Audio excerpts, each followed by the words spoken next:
prepared for this occasion. This is because I don't know why I was not properly invited to the occasion, but I don't want to complain.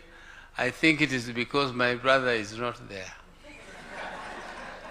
If he was there, I'm very sure he would have been the first to be invited to this occasion, because he held the human rights very dearly to his heart, and he fought for it. He fought for it. The most half of his life was dedicated to fighting for human rights and liberation of our country.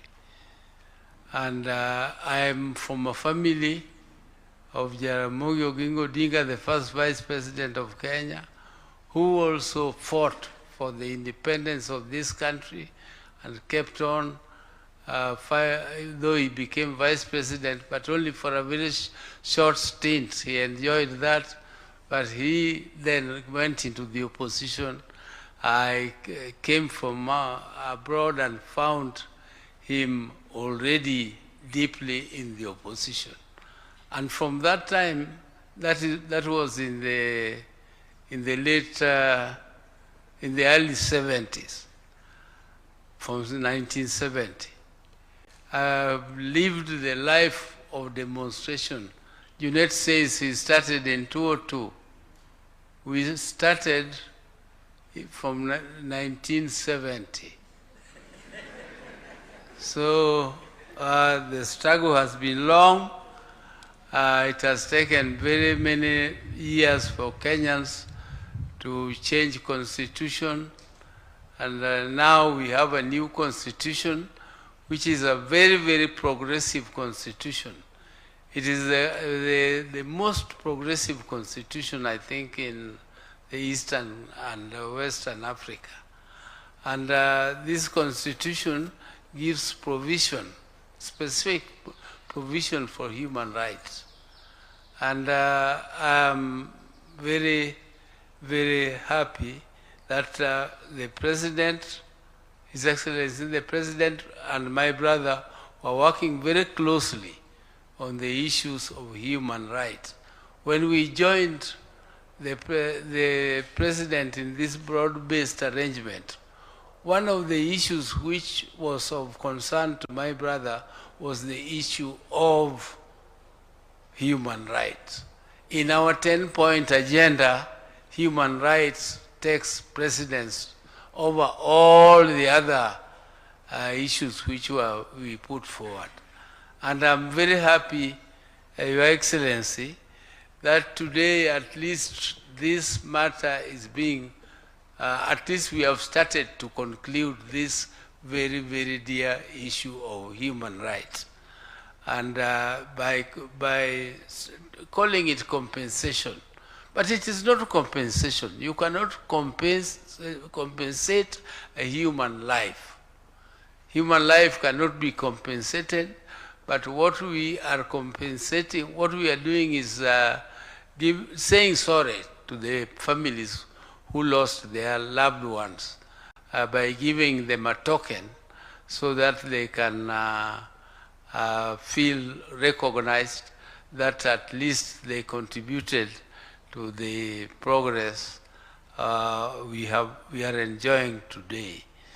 And therefore, Your Excellency, the process which is being concluded today, I'm very sure you are fully aware that this was initiated by you and my late brother, and I was there. When this process was initiated, it was Professor Mutua to carry it out.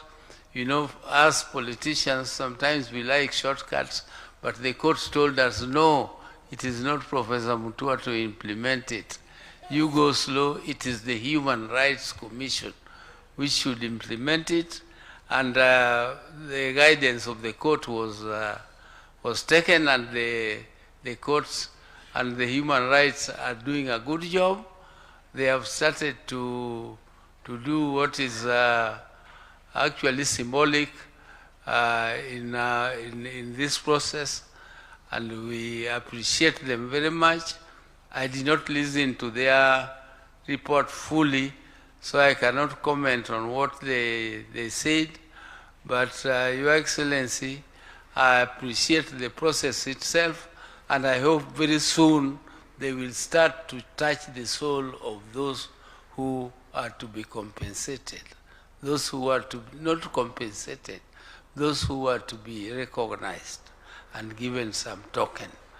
And I'm sure this is not the end, this is the beginning. And we hope that our country will never, going forward, will not have human rights violations at all. But let us establish this law, which we say is absent. Personally, I thought something had been done in Parliament to establish this law or to operationalize the Human Rights Act, but I mean provision in the Constitution. But I don't know, we have been with you for a long time in this bunge. But somewhere in the corner of my thoughts, I thought that such a law had been created, and I remember that you had to give some notice to police 5 days before. Just notice, not apply for permit. You give them notice and they provide you with security, and you state exactly from where you want to demonstrate up to where, from what time to what time, so that security can be provided for you to do demonstrations. I thought there was something like that, but if it is not there, then let us expeditiously establish one so that we can have a law which guides demonstrations, so that Kenyans can demonstrate peacefully without being disturbed and being protected by their own police, because they are the ones who pay the police. Let Kenyans pay the police who protect them, not the police who kill them. Because if you use a bullet, that bullet is bought by the mwananchi you are killing. So we should not allow that situation where our own bullets are used to fight, to kill our people. And let Kenyans know that when you go to demonstrate peacefully, you don't carry a machete, you don't carry a stone, and you don't carry any weapon at all. You just go to demonstrate. And if you see anybody carrying a knife or carrying a stone, you know that that is a goon. And those goons are not few. There are very many. Almost every politician is nowadays recruiting a goon to go and disrupt functions.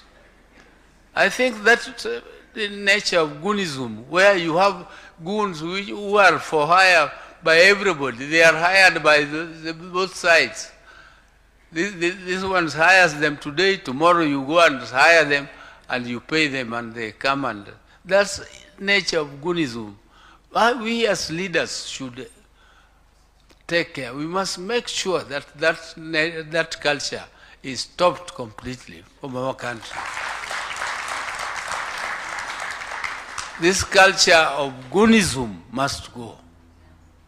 Let us, let our wananchi who are aggrieved go to the streets, demonstrate, and follow the law, but not carry any weapons. Thank you very much, Your Excellency.